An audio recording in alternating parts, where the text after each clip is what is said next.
Before the first bell of matins rang across the rooftops of Prague, long before city clocks marched in sync with any royal time, there lived a man named Eliak. He was not a noble, nor a scholar, nor even a particularly pious man. But in the cramped warren of Stair Masto, he held a profession as sacred as any cleric's. He was a bell-maker. Now, this was not the work of casting mere lumps of metal.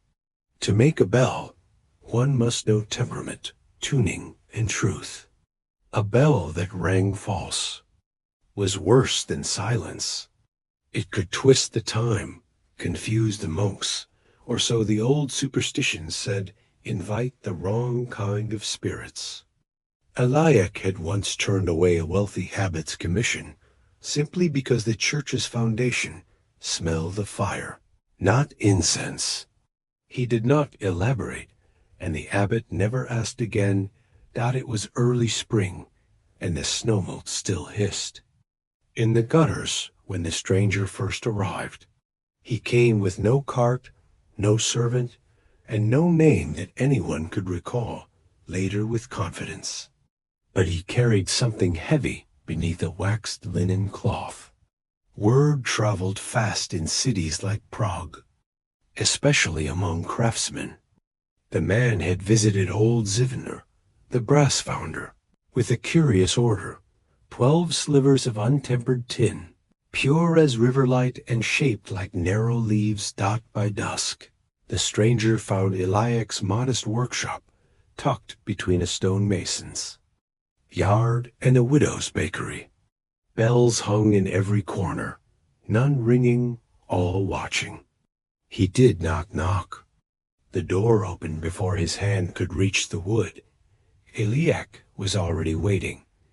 "You've brought me a mold," Eliak said, more as statement than question. The man tilted his head. "A request?" "A commission." The two stood in silence. Two craftsmen measuring one another like alloy against alloy. Finally, the stranger uncovered what he carried. It was a drawing, precise and fine as any monastery illumination. The design was that of a bell, but one of impossible proportions, narrower at the waist, longer at the mouth, etched with symbols no liturgist would bless. A snake swallowing its tail, a star with 7 points, and beneath them a single phrase. In Low German, "Wek den Sleeper up," "Wake the sleeper," Eliak read, his voice barely above a whisper. "This isn't for a church. No, nor a town hall. No." Eliak ran his fingers over the parchment. The metal it called for was strange, not just tin and copper, but bits of silver, a drop of ox blood, and powdered lapis, like what the monks used to paint the Virgin's robe. "This isn't bell-making," he muttered. "This is sorcery." The stranger gave a slight nod. Not affirmation, not denial. "I don't cast spells," Eliak said, but his hand had not left the drawing. "No, but you do cast truth," the man said, his voice as smooth as oiled stone. "And this is a bell that must ring only once. That's all I need." Eliak looked past the man to the door. Snow had begun again. Late snow? Uneasy snow? No payment? Eliak asked. "I offer you a dream," the man said, and with that he placed a small blackened coin on the work table. It was not made of any metal Eliak recognized, though it bore the image of a woman with no eyes, her face turned skyward. He had the sudden sensation of falling, not through space, but through sound itself. Bells of all shapes and pitches rang at once within his ears, but none clashed. They harmonized. For a moment, he could hear every bell in Prague, even those that had long since cracked and been melted for war. When he blinked again, the stranger was gone. That night, Eliak did not sleep. Not truly. He laid down on his pallet, yes, and closed his eyes. But sleep did not carry him away, as it usually did. Instead, he stood in a vast cathedral that did not exist, a place too large for Prague, too ornate for Rome. The floor was obsidian, polished until it reflected the ceiling's countless stars. Hanging from the rafters were bells, hundreds of them, each marked with that same seven-pointed star dot. In the center stood a massive one, darker than iron, larger than any he had ever imagined. He approached it, compelled by something deeper than curiosity. As he neared, he saw a keyhole set into its rim.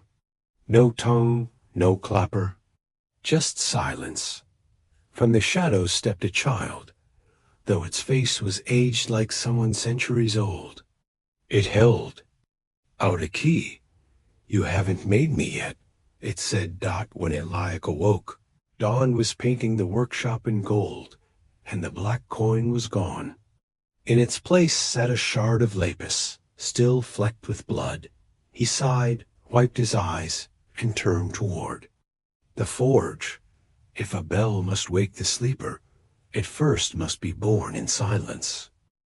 The storm had rolled in faster than the merchant expected. Dark clouds swirled over the damp countryside, and every hoofbeat of his mare was muffled in the soft mud. The sign of the inn swung on its iron bracket ahead, creaking in the rising wind. Painted long ago, the faded image of a lantern still shone faintly on its wooden face. It was the only glow for miles. The Lantern's Rest, they called it, a name both hopeful and ironic. He dismounted slowly, his legs stiff from the cold, and led the mare into the low wooden stable. There was no stable boy in sight, just a stack of half-rotted hay and a flickering lantern hung by a nail. Tying the reins with half-frozen fingers, he whispered to the mare, then trudged toward the inn. The door opened with effort, warped wood resisting, then giving way with a groan. Inside, the scent of smoke, damp wool, and stale beer clung to the thick air. A fire flickered in the hearth. A few travelers looked up with the quiet suspicion of people too familiar with the dangers of unknown company. The innkeeper, a wide-shouldered woman with sleeves rolled to the elbow and flour in her hair, glanced at him. "Weather's no friend tonight. Bed'll cost 6 pennies. If you're hungry, the stew's got more water than meat, but it's hot." He nodded. "I'll take both." "Then you'll take a bed too," she said, scribbling something in a book with a stub of charcoal. "Name? Elias? Just Elias?" He hesitated. "Elias of Dorset," the innkeeper snorted.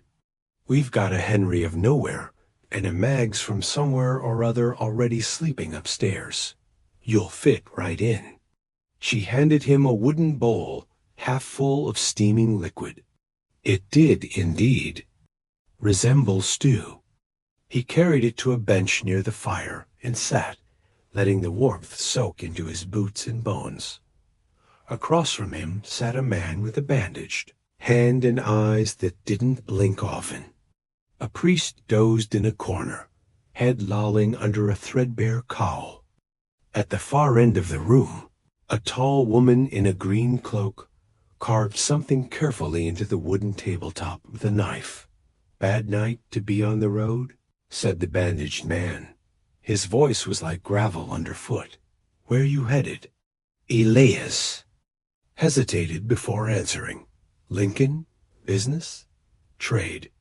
The man nodded, accepting the vagueness like currency. In a wayside inn, too many details drew too much interest, and interest led to questions, sometimes knives. "Rooms are full," the innkeeper said, appearing beside him with a key in her floury hand. "But there's space in the big room upstairs." You'll be sharing. No arguments. Not unless you want to sleep with the goats. Elias stood. Sharing's fine. The stairs creaked as he climbed, the key cold and heavy in his hand. The hallway above was barely lit by the stub of a candle wedged into the wall. Doors lined one side, crooked things with rusty latches. At the far end, one stood open. Inside, straw mattresses lay scattered on the floor like fallen loaves of bread, lumpy and uneven. 3 of them were already occupied. A snore drifted from the corner. Elias stepped in quietly, choosing the mattress closest to the wall. He laid down his cloak, placed his bag beneath his head, and settled in. The straw was prickly, but not the worst he'd known. He shut his eyes, but sleep did not come quickly.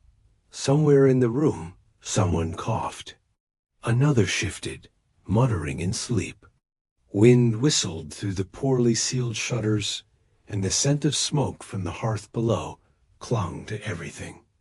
But it wasn't discomfort that kept Elias awake. It was memory.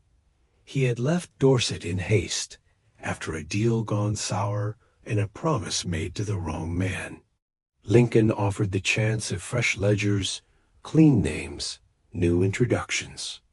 But for now, all he had was this bed, this inn, this space between storms. A soft voice broke the dark. "You're awake too." Elias turned his head. Across from him, barely visible in the dim candlelight, was the woman in the green cloak. He nodded. "Storms are loud," she said. "Or maybe our heads are louder." He offered a faint smile. "Are you always this poetic with strangers?" She shrugged. "Only in rooms with lumpy mattresses and bad stew." They fell into silence. Then, curious, he asked, "What's your trade?" "None, officially," she said. "But I carry letters when needed. Sometimes secrets, occasionally things that rattle." "Courier?" "Of a sort." He didn't ask more. She hadn't offered her name, and he respected that dot somewhere beneath the floorboards. The fire popped. From outside came the faint bleating of a goat.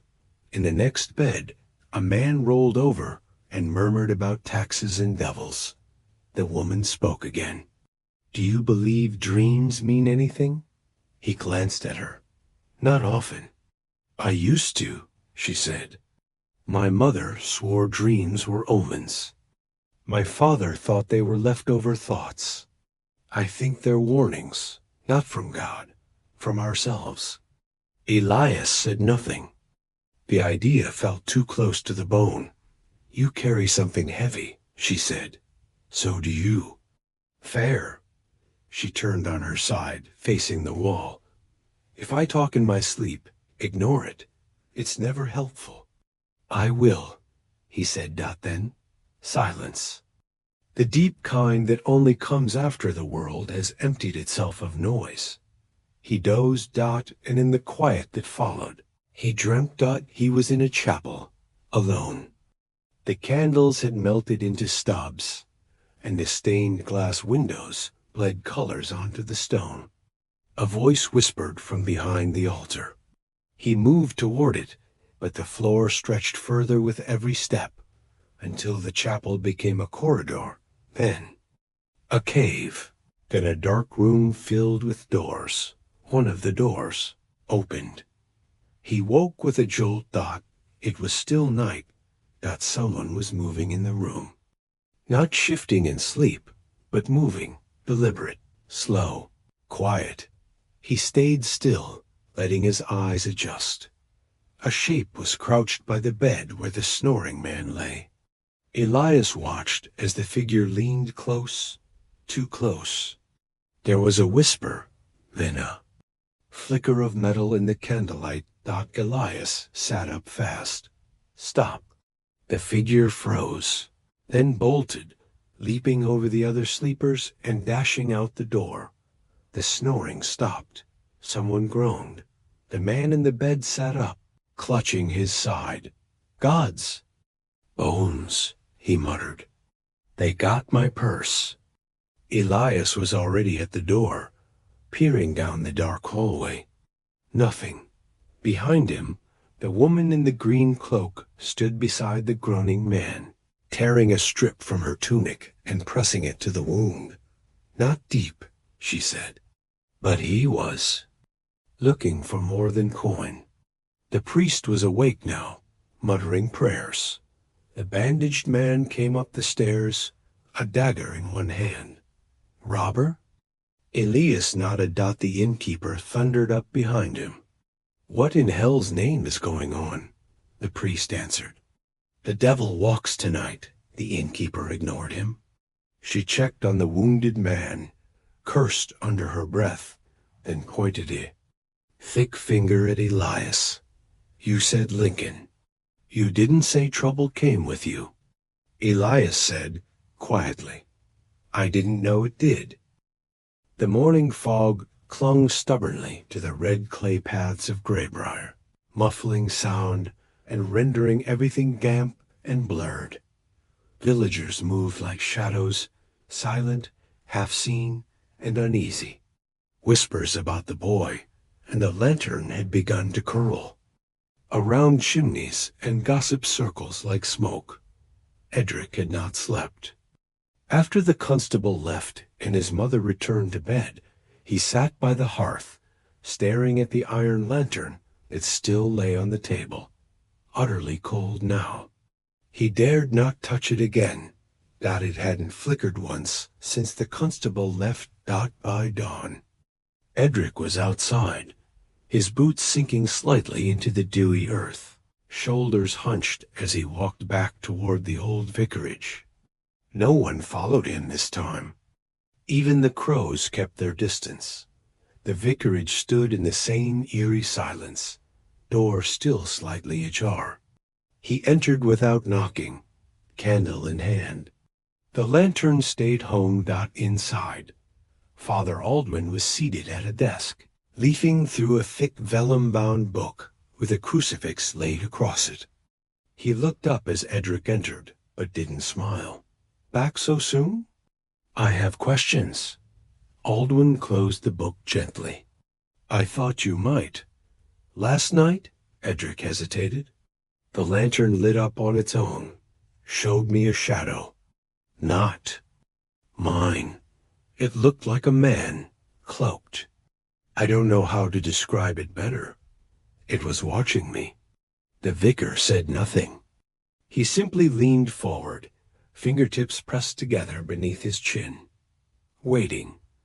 Edric continued, a little breathless now. "And when it vanished, I was somewhere else, somewhere old. Stone corridors, with torches in the wall. I think I was underground." Now Aldwin's eyes narrowed. "Did you see a sigil? A mark on the floor?" Edric blinked. "Yes, a 7-pointed star in a circle. It was carved into the stone. You know it?" Aldwin closed his eyes for a long moment. "It's called the septagram of the vigilant. Very old. Possibly even pre-Christian. It was a symbol of watchfulness and sacrifice, adopted by a forgotten order after the plague." "An order of what?" "Wardens," Aldwin said softly. "Watchers in the dark." That night, Edric stayed in the house. His mother never asked where he had gone, but she glanced more often at the lantern now, as if it might spring to life like a cursed relic from a tale. Edric placed it in the corner of his room, far from the window, and lit a single candle nearby. He kept his eyes open even as they stung with exhaustion. Midnight came, and past at precisely the hour he'd seen it last, the lantern lit again. This time slower, more deliberate.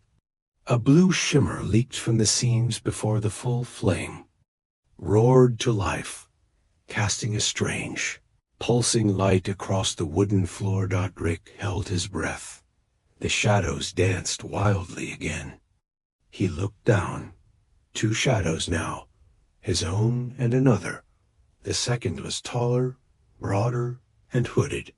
It moved independently, slowly turning its head as if surveying the room. And then it raised an arm and pointed, not at Edric, at the wall. The flame dimmed. Edric stood, heart hammering, and approached the spot. He pressed his hand against the wooden boards. Someone had etched symbols into the wall beneath the plaster. With trembling fingers, he scraped away the soft chalky surface, revealing a circle. The same 7-pointed star. Beneath it, scrawled in Latin, Vigila, memento, watch, remember. Father Aldwin stared at the rubbing Edric brought him the next day, fingers tightening around his mug of chicory tea. This house, he muttered, should never have been built there. What do you mean? Edric asked. Aldwin sighed, motioning Edric to sit. There are places in the world where history bleeds through, where the boundaries between what is and what was grow thin. Greybriar is one such place. That wall where you found the star stands atop the buried foundation of the Watcher's Hold, a sanctum used by the Vigilant Order. And the lantern? It's not a lamp, Edric. It's a relic. Possibly the last known one. And it's chosen you. I didn't ask to be chosen. No one ever does. That evening, Edric returned home late and didn't speak much. His mother watched him carefully. When he finally excused himself, he carried the lantern upstairs, placed it gently on his desk, and waited. This time, he didn't light a candle when the lantern blazed. It was not with fire, but with light cold, as moonstone.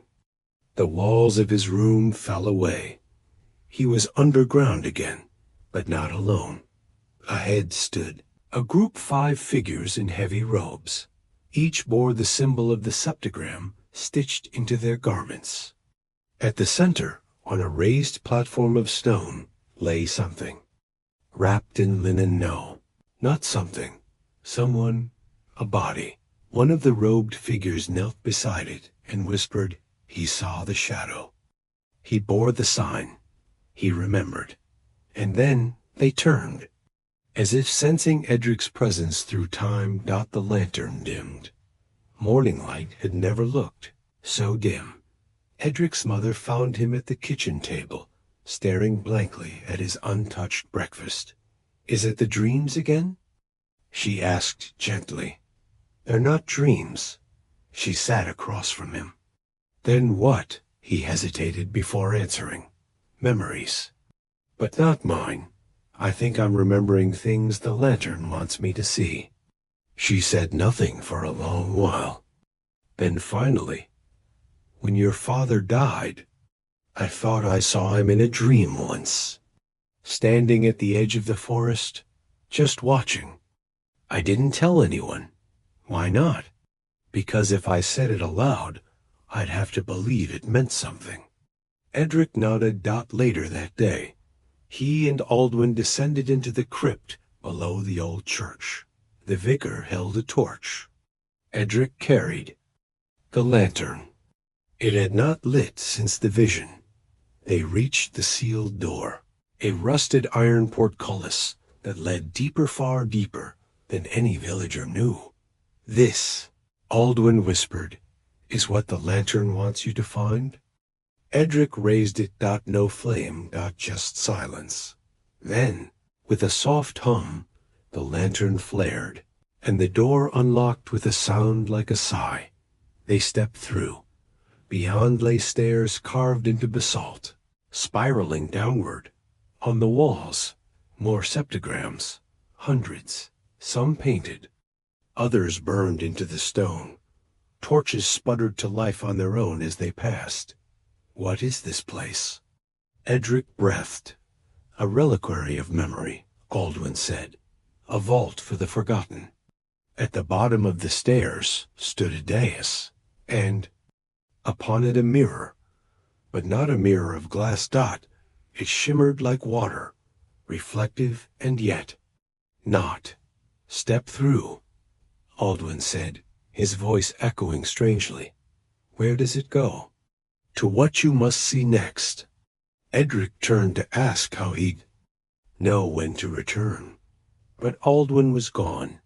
The lantern burned. Edric stared at the mirror, its surface like rippling mercury. It did not reflect his face. It reflected a corridor of light, endless and bending away like a stream through time. He hesitated. His fingers trembled as he reached forward, lantern in one hand, breath held in his chest. The moment his skin touched the veil, he was pulled, not with force or violence, but like a leaf drawn into a current. He passed through with barely a breath, and the world around him fell away. Then dash, stillness, no air, no sound, no ground, and then the faintest sensation, falling, his feet touched stone. He was in a cavern, vast and echoing, lined with salt-crusted walls and old roots that stretched like fingers through the ceiling. Stalactites hung like teeth. The air smelled ancient wet stone, burnt herbs, and something else. Something iron. In his hand, the midnight lantern pulsed. Not burning, but glowing, as if responding to the place. He looked around. To his left, a long corridor carved with spiral runes and tally marks. To his right, a chamber, half collapsed, filled with broken altars and bones. Bones neatly arranged in a circle. In front of him, a figure stood. Not a ghost, not a memory, a real, living man, cloaked, hooded, tall. And blindfolded. "Do not speak," the man said, holding up a hand. His voice was deep and low, calm like the sea before a storm. "You are not truly here, Edric, and yet you are. I am not truly speaking, and yet I do." Edric opened his mouth, but no words emerged. Something in the air silenced him, not cruelly, but gently, like a mother pressing a finger to her child's lips. "I am Keeper Valen, the last sentinel of the Order Vigilant. The lantern you carry bears the final ember of our flame." He turned slowly toward Edric. "You have questions, and you will have answers, but not all today. The memory must be gathered slowly, like ash from a cold fire. If taken too quickly, the mind breaks." The man walked past him, heading into the circle of bones. "They lie in wait," he murmured. "The forgotten, the shadow burn, those that fed on the sickness of the plague, who drank from the chalice of death and called it divine. The lantern reveals them. Only the bearer may resist their touch." He reached down, lifting something from the center of the circle. A small stone tablet, carved with the SEPTAGRAM. He handed it to Edric. "When the veil grows thin in your world, this token will glow. You must then seek the boundary, the wound in the world, and hold the light." He looked at Edric one last time. "The shadows are returning." And then darkness. Edric woke gasping. He was back in the crypt, lying on the cold floor before the mirror. Aldwin was there, kneeling beside him with a basin of water. "How long?" Edric croaked. "A few minutes. Maybe less. You collapsed the moment you touched the glass." The lantern stayed lit the entire time. Edric clutched the stone tablet still in his hand. It was warm, real. He looked at the mirror, now dim and still. "It wasn't a vision," he whispered. "He gave me something, told me things." He said they're returning. Aldwin nodded slowly. I know. I felt the change. That's why I stayed. They left the crypt together. Outside, Greybriar was no longer quiet. A commotion stirred at the town square. Shouts.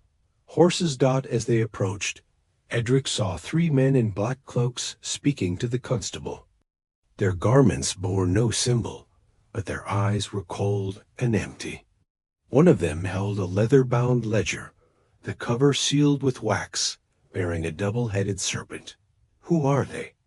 Edric asked. Agents of the Priorate, Aldwin said grimly. Inquisitors.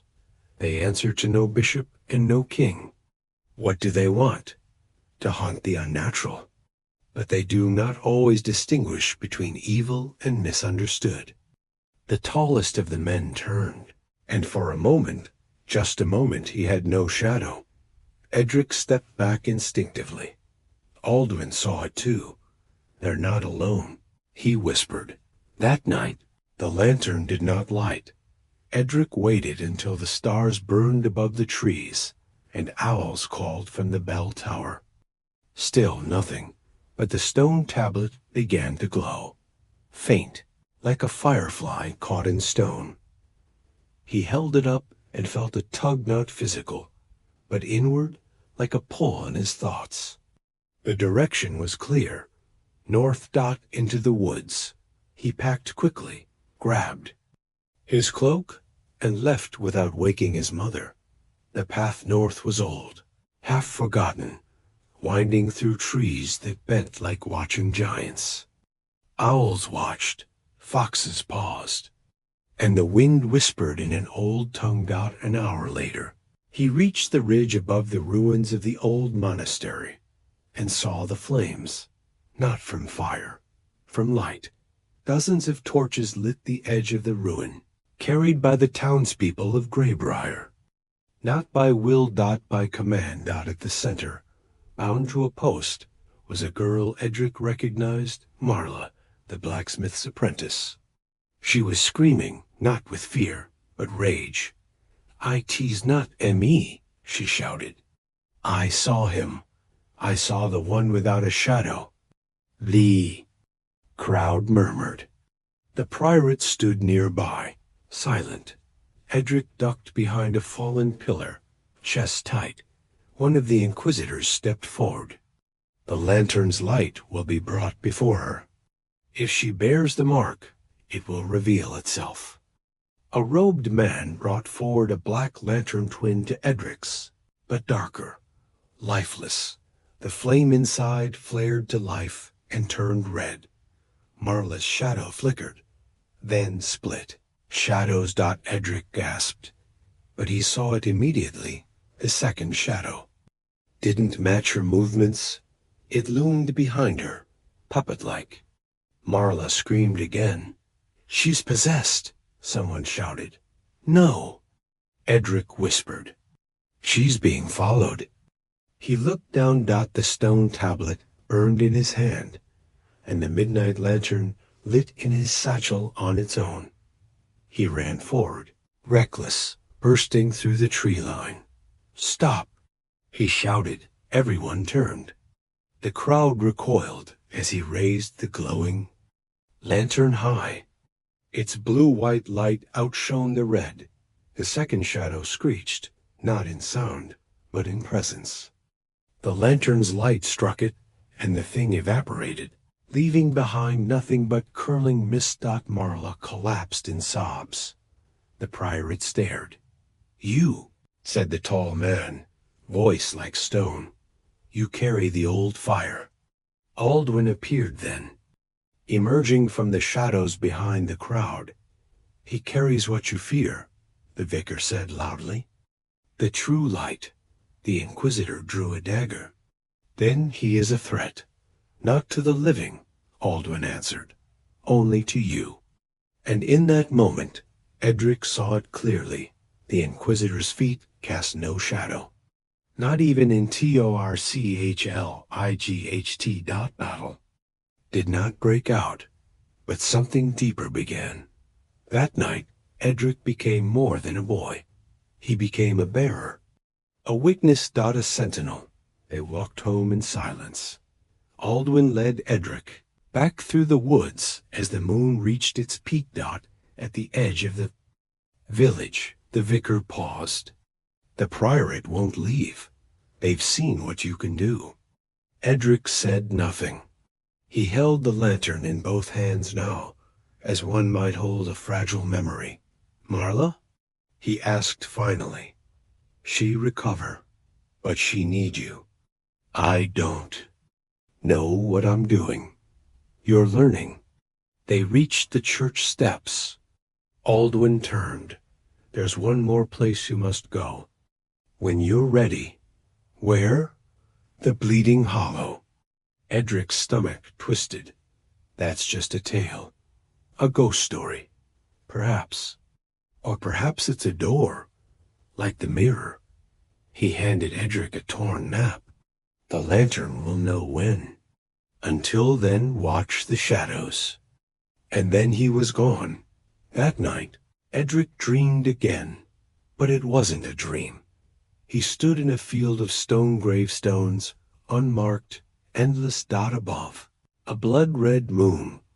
The lantern floated before him, no longer needing his hand. Behind him, the hooded. Man Velen whispered, You are the last, but not alone. And then from the gravestones, others rose. Children, elders, men and women. Each holding a lantern each bearing the mark of the septagram. They stood in silence, facing the same. Horizon waiting. Edric opened his eyes and knew the war had begun. The morning after the red moon dream, Greybriar felt different, still, heavy, as though the fog that hovered over the fields had seeped into the bones of the village. The bells didn't ring. The baker's chimney stayed cold. Even the birds didn't sing. Edric stood at the edge of the well in the square, clutching the torn map Aldwin had given him. It led to a place not marked on any official chart, the Bleeding Hollow, a place of whisper and legend. A wound in the land, they said, a place where the world bled secrets. The lantern in his pack thrummed faintly, a soft heartbeat in tune with something unseen. He looked east, toward the old woods where the path would begin. Marla approached from behind. You're going, aren't you? She asked. Her voice was quieter now, hoarse from the screaming 2 nights before. Edric nodded. I want to come. He turned sharply. No, it's not safe.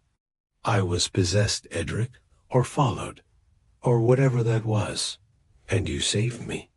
You don't think I want to understand what's happening to me?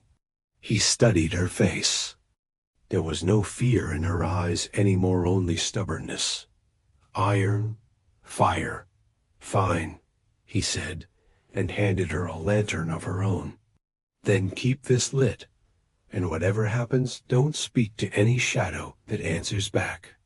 She blinked, but nodded. The Bleeding Hollow lay a half-day's walk beyond the furthest fields, beyond the charcoal burner's hut and the ruined mill that tilted into the river. The forest grew thick there, roots like claws and branches that seemed to bend inward, guiding. Or warning, he couldn't tell. By mid-morning, the fog began to thin, replaced by an eerie blue haze, as though the very air was touched by moonlight even beneath the sun. Marla pointed. There, a slope in the earth, sudden and sheer, a drop like a knife into a circular hollow choked with brambles and moss-covered stone. Trees leaned away from it. Birds avoided it. At the center stood a monolith, half-buried, carved with a 7-pointed star. This is it, Edric whispered. The hollow. Marla shivered. It feels like the world forgot this place on purpose. They descended carefully, lanterns raised, boots slipping on wet leaves. When they reached the bottom, the humming began, not from the lanterns. From beneath the ground, a sound like chanting, echoing through soil and stone, faint and wordless, but insistent. "Do you hear that?" Marla whispered. Edric nodded. Yes. They approached the monolith. As they did, the stone tablet in Edric's satchel began to glow, pulsing in harmony with the sound. Suddenly light flared from cracks in the earth. Thin beams of blue-white light streaked out like veins, racing toward the stone. The ground shuddered, and the monolith opened. Not physically, not like a door, but like a mind revealing a thought. A shimmer passed over its surface, and inside, they saw a staircase descending into darkness. No dust, no cobwebs, just ancient stone. Waiting. They went down. 20 steps. 40.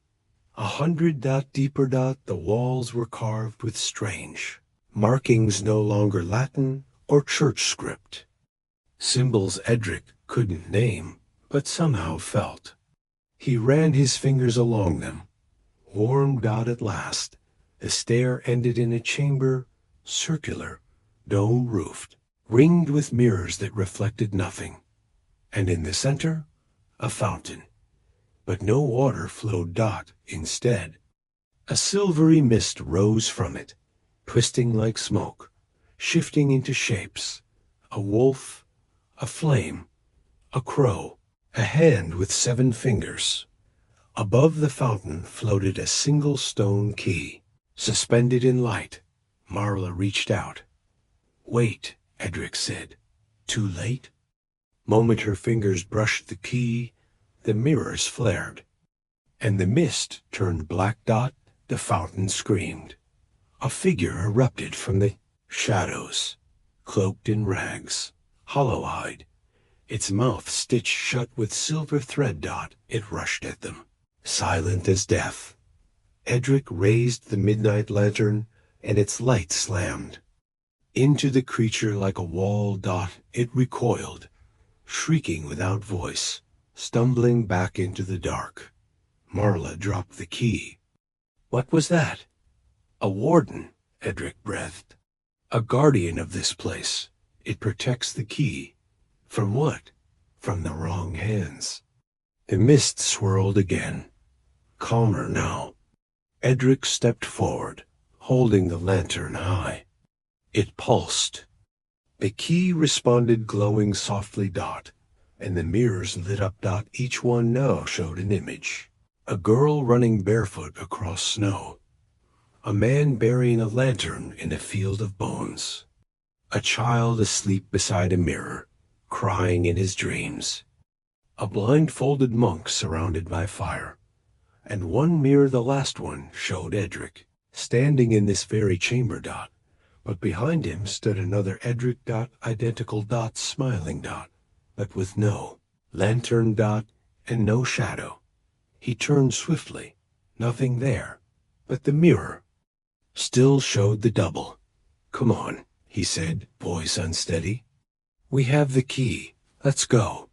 They didn't speak on the way up. The stair seemed longer. The mist now hung in their clothes, clung to their lungs. It wasn't until they reached the surface that they felt air again, but something was wrong. The sun had moved. Too far, too fast. They hadn't been below for an hour. They'd been below for a day.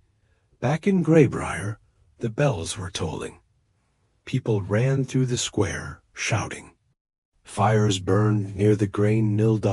And at the chapel, Aldwin was standing at the steps, blocking 3 dark-robed figures.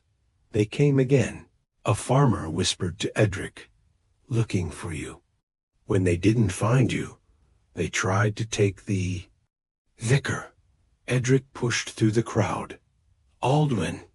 he shouted. The vicar turned. Relief crossed his face.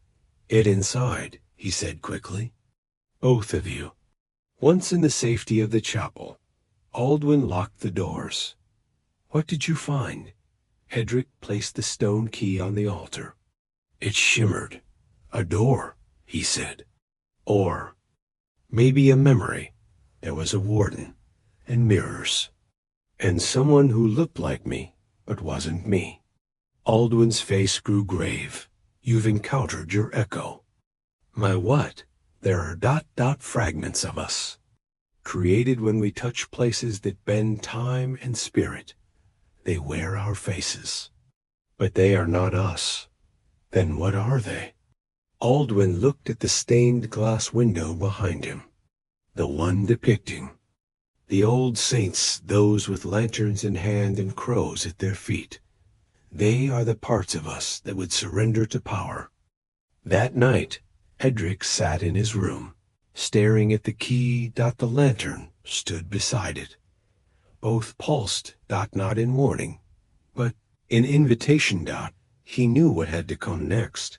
There were other hollows, other monoliths. Other keys, each one unlocking a part of the ancient order's past and the future they were trying to stop. Marla knocked gently on his door. "I'm not afraid," she said. "Neither am I," Edric answered. But they both knew that wasn't entirely true. Later, as sleep crept in, Edric heard it again. The voice. Soft, familiar, his own but twisted slightly. "You can't save them all," it whispered. "But you could save yourself. Put down the light. Let the shadows carry the weight."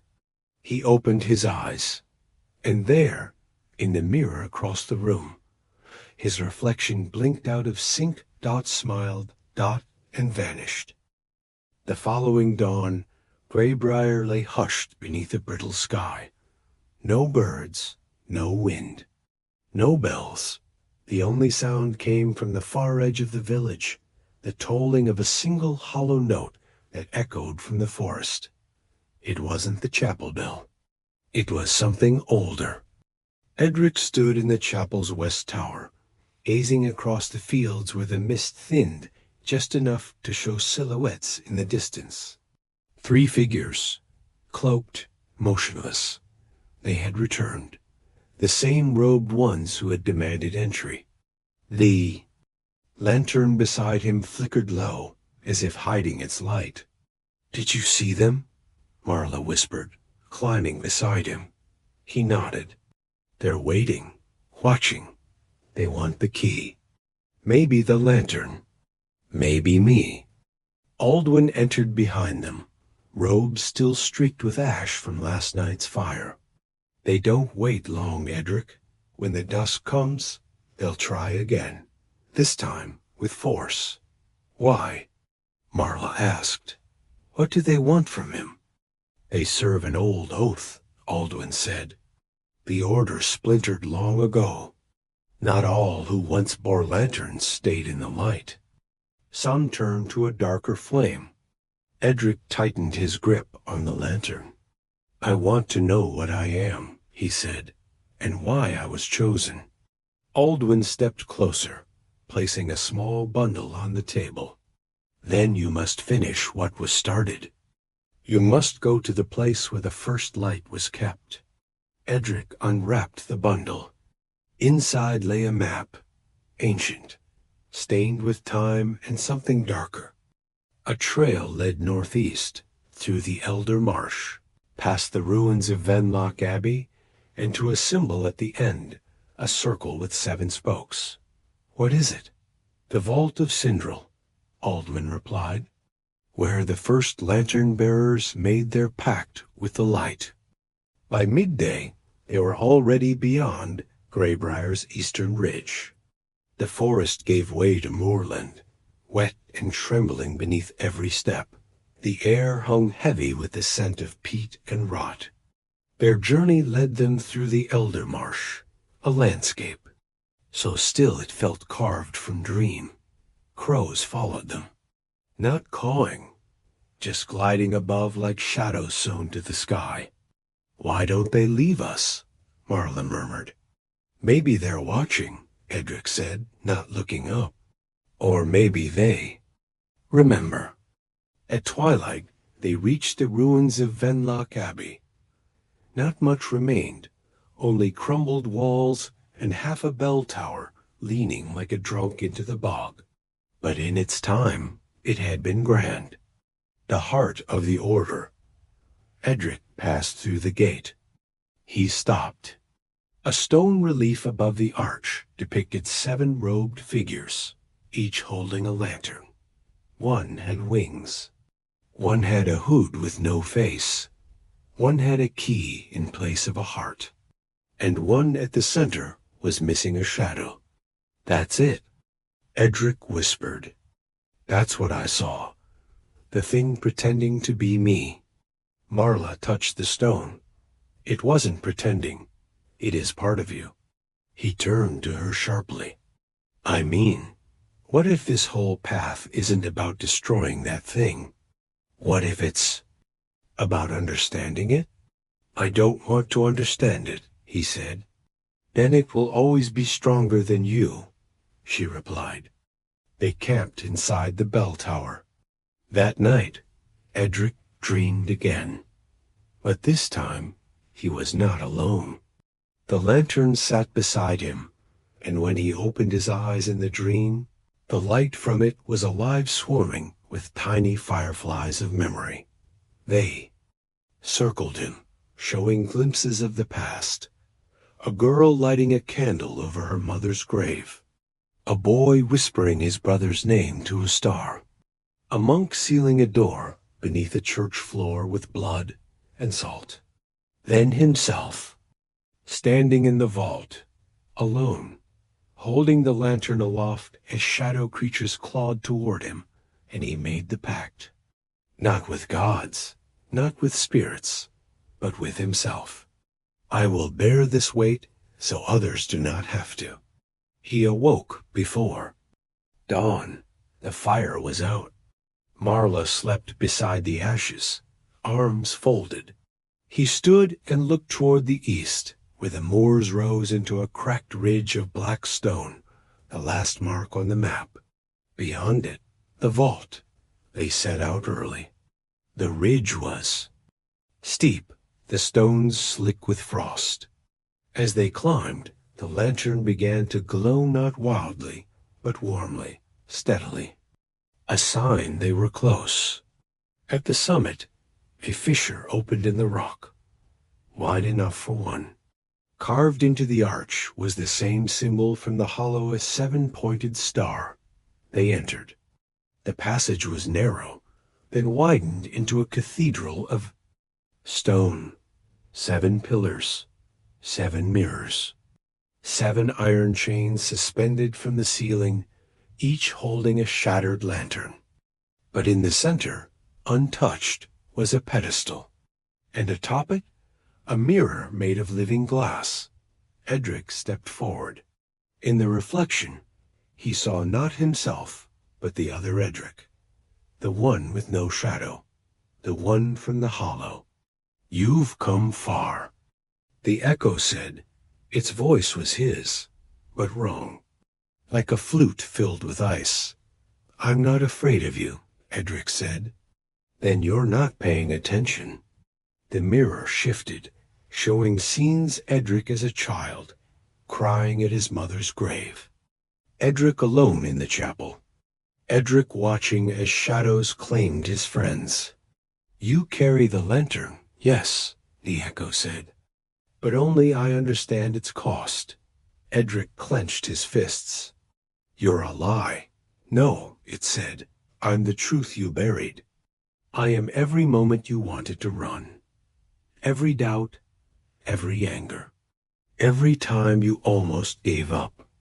The lantern in Edric's hand flared. Its flame turned silver. And a voice older than the chapel bells, older than the star spoke.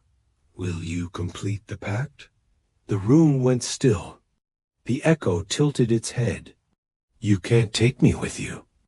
It said, you either bind me or become me. Edric stepped forward. I don't want to destroy you. Surprise flickered in the Echo's eyes. "But I won't be ruled by you either." He raised the lantern. Its light spilled into the mirror. The glass melted. Not into water, but into memory. And Edric stepped through. Inside the vault's heart was a circle of 7 thrones. Empty, dust-covered. But behind them, a mural painted in blood and gold depicted the first lantern. A woman with eyes of light standing over a dying world. And beneath her, a line of bearers, each with their Echo bound at their side, not destroyed, not feared, integrated, understood. "Balance," Edric whispered. He looked beside him. The Echo stood there, no longer a shadow, but a mirror, silent, still, waiting. Edric raised the lantern. "I accept the pact." The chamber shook. Chains fell from the ceiling. The shattered lanterns reformed. And the light of 7 new flames burst to life, joining his. One for each bearer. One for each truth. One for each weight. The vault sang. Not with words, but with remembrance. And Edric felt the weight settle, not as a burden, but as a calling. They emerged hours later, blinking in the pale afternoon sun. The moors had changed. The mist was gone. The crows had vanished. Only the wind remained warm and clean. "You did it," Marla whispered. "No," Edric said, holding out the lantern. "We did." She took his hand. From behind them, a figure emerged. Aldwin. His robes were different now, richer, stitched with silver thread. "I was the last," he said softly. "Until now." Edric looked at him. "Then what happens next?" Aldwin smiled. "Now ... You light the way for others. Tools." The sun had not risen for 2 days. That it hovered, instead, like an ember behind smoke, dim and unmoving, casting a ghost light over Greybriar. The mist had returned, not thick and heavy as before, but dry like breath long held and suddenly released. Stood in the center of the chapel, the lantern of 7 flames in his hands. Each flame now bore a different color silver, blue, violet, gold, red, green, and white, each representing a bearer of the past. But this was no longer just their legacy. It was his now. Marla entered quietly, brushing leaves from her cloak. "They've arrived," she said. He didn't have to ask who. A slow parade of footsteps echoed beyond the chapel gate's boots on stone, a shuffle of robes, and the steady clinking of chains. Aldwin stood beside Edric, a grim line drawn across. His face. "They come in twos now," he murmured. "The faithful ... and the lost." Edric gave a small nod. "Let them in." The chapel doors opened. 13 figures stood on the steps, dressed in cloaks of ash gray. 7 wore the insignia of the lantern bearers. The others wore no symbol only. Masks carved from blackened oak. They entered in silence, forming a circle around Edric. A man with white hair stepped forward. His mask was different, painted with a spiral of charcoal across its forehead. "I am Kale," he said. "I speak for the silent bound." Edric said nothing at first. The flames from the lantern flickered, then stilled. "You came to take it before," Edric said. "Why come now in peace?" Kale removed his mask. His eyes were ancient, gray as dusk. "You relit the vault," he said. "And now all bearers feel it. Even those of us who turned from the path." A second figure, a woman with a thin veil over her face, stepped beside Kale. "Some of us believed the light should never have been caged." that each bearer should burn with their own fire, not serve another's. And now? Edric asked. She looked at the lantern. Now we remember why we served. Aldwin crossed his arms. This is not a reunion. The order fractured for a reason. Marla stepped between them. And maybe now it's time to mend. The silence that followed wasn't empty, Dot. It was a waiting silence, like the hush before snowfall. Or war. That night, Edric stood beneath the chapel's bell tower, looking out at the village square. Lanterns had been hung along the eaves, glowing in all 7 colors. Children whispered tales of shadow men and fire mirrors. Mothers lit candles with prayers unspoken aloud. The Hollow's power was fading, but something else had awakened. Beneath the village, under the earth, a long-forgotten door trembled. Dream came again, but this time, Edric was not alone within it. All 7 past bearers stood around him, only shadows, but distinct in posture and presence. One held a sword of light. One wore a crown of thorns.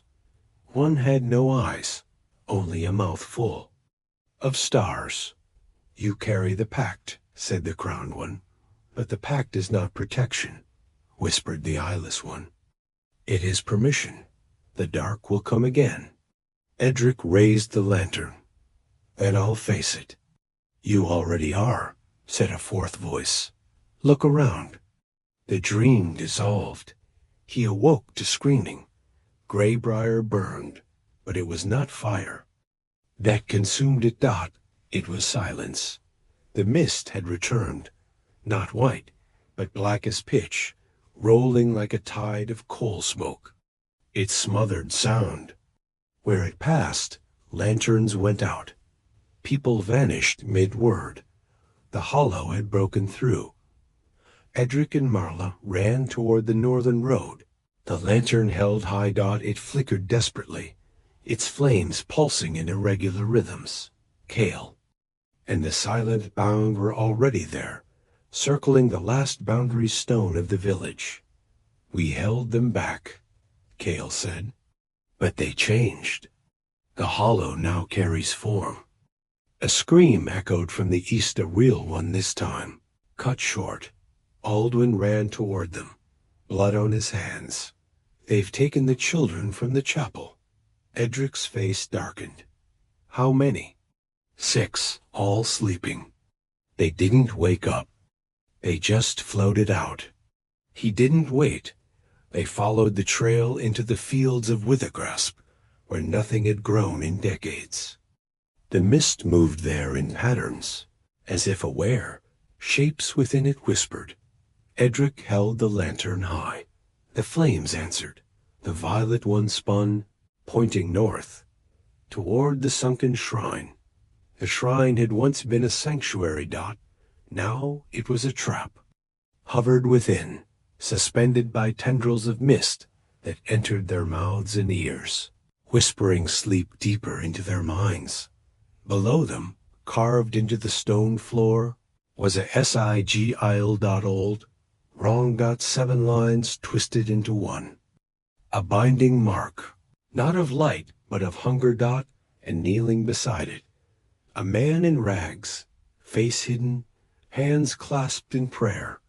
The Hollow speaks, the man muttered, and the world is ready to forget the sun. Edric stepped forward. Release them. The man raised his head. It was Father Thorn. Only his eyes were black. That shadowed Hollow. You cannot silence the lantern's hunger, he hissed. Only feed it properly. Marla gasped. You were a bearer once. I was the first to reject the pact, he said. To see it for what it was, control. Edric approached slowly. The lantern's red flame surged. You sealed the Hollow, Edric said, then regretted it. You broke the pact. Thorn stood. The Hollow is not death, he said. It's choice. Freedom from weight. And those children? He smiled. Vessels. The young burn clean. Edric didn't speak. He simply held out the lantern. All 7 flames aligned. And from them burst a ray not of fire, but of remembrance. It struck the sigil. The mist shrieked. Thorn howled, retreating. But he did not burn. He unraveled. His form disassembled into letters, words. Then syllables. Forgotten. The children fell gently to the floor. Alive. Awake. Crying. They returned to Greybriar as dawn finally broke. A real dawn, with color. With warmth. Edric knew the battle was not over. Marla sat beside him near the bell tower. Look older, she said softly. He nodded. I feel older. She touched the lantern. What now? He looked out across the village. Smoke rose from chimneys. Laughter returned, tentative but real. The hollow feeds on absence, he said. So we fill the world with memory, with fire, with story. Kale stood at the gate, watching. There are more hollows.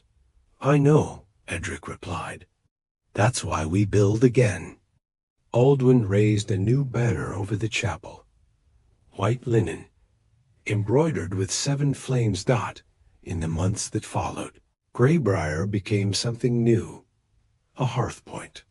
One of 7 across the realm, places where bearers could gather, learn, and light the path for others. Lanterns no longer burned. Alone, Marla became the keeper of lore. Aldwin trained new bearers. Kale and his bound ones walked the paths between, warning others if the hollows reached. As for Edric, he walked beyond. The maps. Lantern in hand. Echo at his side. Searching. Not to destroy the dark, but to remind the world, even in the blackest places, the light remembers. In the far north, where the snow never melts and the sky remains bruised with twilight, a man in a faded cloak knelt at the edge of an ancient chasm. Beneath him, darkness whispered, not like a threat, but like a memory. Edric held the lantern. Of 7 flames before him. Each flame danced differently now. They no longer flickered as separate lights, but pulsed in rhythm. 7 voices speaking in unison. This was no ordinary hollow. This was the first, and possibly the last. 1 month earlier, Greybriar had healed in pieces.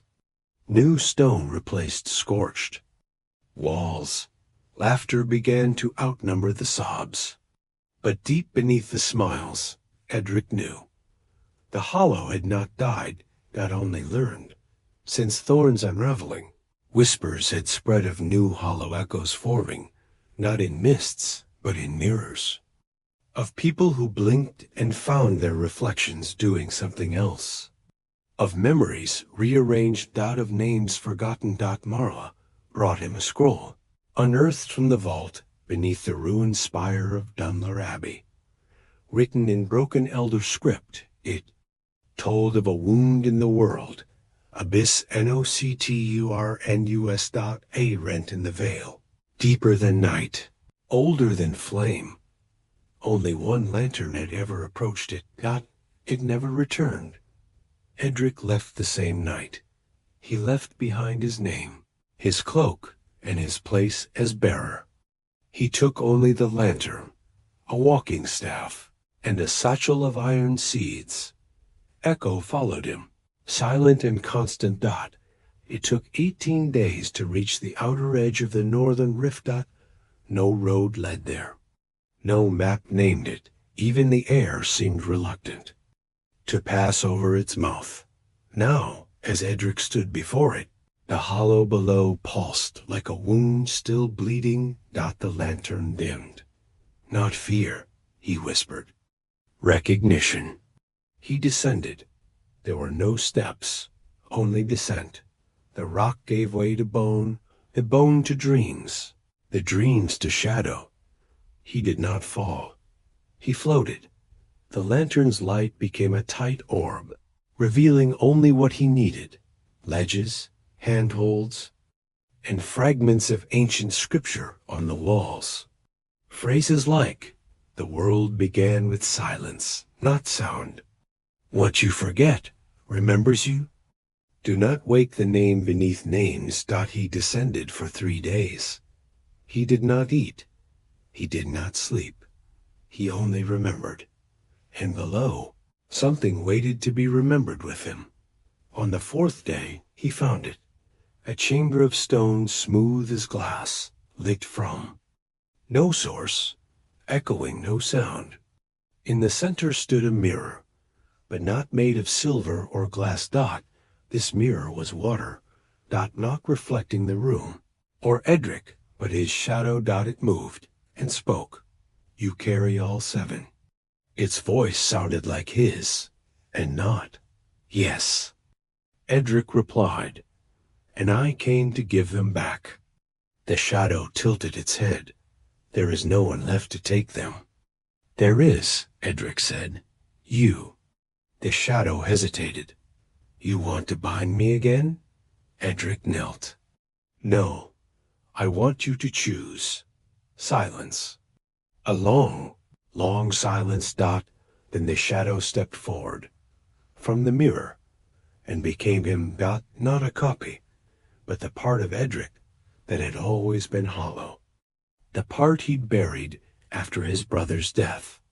The part that feared the dark so much, tried to own it. "I remember now," the shadow said. "We are not enemies. We are pieces." Edric held out the lantern. The 7 flames floated upward. Each hovered between them. Edric and his shadow both raised a hand. The flames entered them both, and for a moment there was only one. The hollow didn't scream. It sighed. And then the mirror shattered. Not violently, but gently, like ice melting into spring. He woke days later on the surface, curled beneath the bough of a pine tree. Echo lay beside him, the lantern silent. Empty rested in his lap. He was no longer the bearer. He was no longer hollow. He was simply Edric, and that was enough. 3 years later the hearth points grew. From Greybriar to Fenhollow to Cloudmere, bearers trained under new rules, not to suppress the hollow, but to understand it, to bring stories to places where memory failed, to light paths through silence. Children now studied the flames as forms of art, each color a mood, a song, a memory. And in the new archive of light, Marla kept the names of every bearer who had ever walked. Cale passed his teachings to young monks before vanishing into the desert.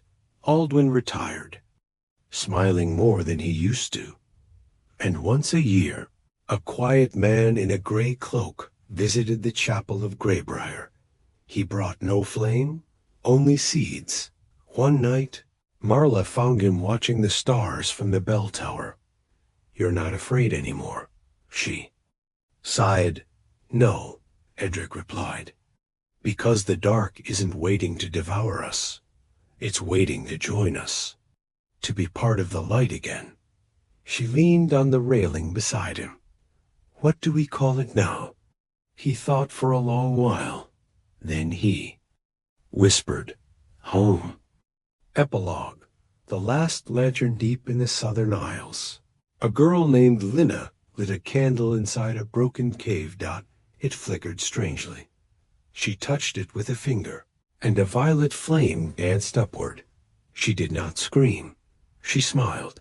And somewhere, in a world of both dark and dawn, a man in a gray cloak paused, then kept walking. The wind was different now. It wasn't sharp like it used to be, nor bitter with memory. It blew soft over the hills of Greybriar, sweeping down through the village where stone and moss met wood and firelight. Children played near the old chapel. Steps, laughing as they chased copper lantern sparks that blinked like fireflies. They didn't know the name, Edric of the Hollow. They knew Uncle Ed, the quiet man with gray at his temples, who carved toys from ashwood and left tiny messages inside them like seeds. But stories remember, even when people don't. The new Hearth Point archive was built of black stone and glass. Inside, scrolls lined the walls, maps blinked with glowing points, and flames, 7 of them, burned in sealed lanterns above each doorway. Flame of memory, flame of sorrow, flame of courage, flame of laughter, flame of boundaries, flame of echo, flame of home. Each one had its own keeper now. They no longer belonged to one bearer, because that was the lesson Edric left behind. The burden of light should never fall on one pair of shoulders. It belonged to everyone. The Ember School Marla ran it. Children from all over came to learn not how to fight the Hollow, but how to speak with it, how to listen to the voices that came through flame and shadow, and how to remember the things the world tried to forget. Some students became flamecasters. Some became recorders. Others left to plant hearth points in their own towns. A few simply returned home with new eyes and braver hearts. Every year, on the eve of first snow, the school held a lantern walk. Hundreds of lights drifted through the night like stars fallen to earth, carried by small hands in warm hope. And every year, Edric walked at the very back, smiling quietly, lantern unlit. He no longer needed to carry light. He was one, the Hollow. Today no longer did people fear it. They respected it. The Hollow had changed since Edric's descent into the abyss nocturnus. It no longer devoured memories in rage. It whispered them, offered them back. There were places now where flame and shadow met without violence. Wells, where people went to speak to lost loved ones. Echo rooms, where forgotten songs returned. Libraries that cataloged dreams. People didn't try to destroy the Hollow anymore. They welcomed it like a storm that brings water after drought. The lanterns still burned, but not as weapons. As bridges. Edric's final flame, it came in the late autumn of his 60th year. His joints ached more. His walks grew shorter. He spoke less.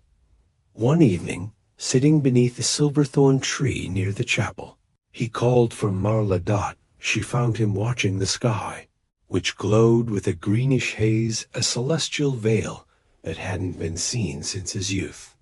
"I think it's time," he said, voice calm. Marla knelt. "Time for what?"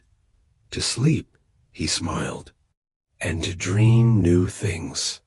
He handed her a small lantern, the first one he'd ever lit in the ruins of his childhood village. The 7 flames pulsed within it again, not violently, peacefully.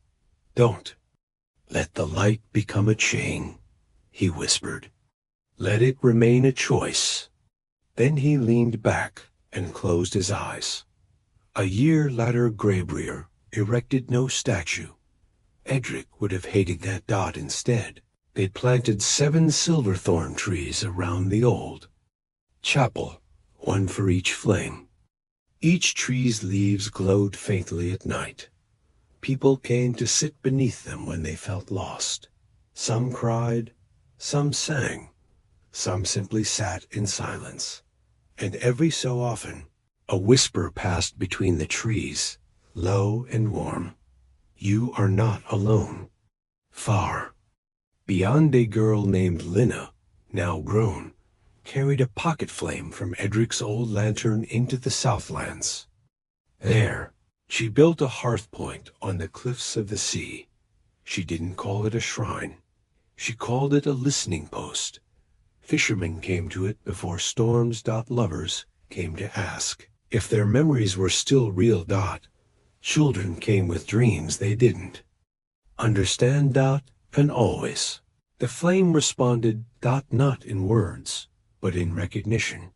The final tale in the dark beyond charts and names. A boy wandered into a place no sun had touched. It was a cave or a forest or a dream, he could not tell. There he found a stone, and on it, carved in symbols older than breath, he read, "We are not made of light alone. We are shaped by the shadows we survive." To be whole is to remember both, Dot. As he touched the words, a lantern bloomed in his hand. Dot, no one had given it to him, but it had been waiting.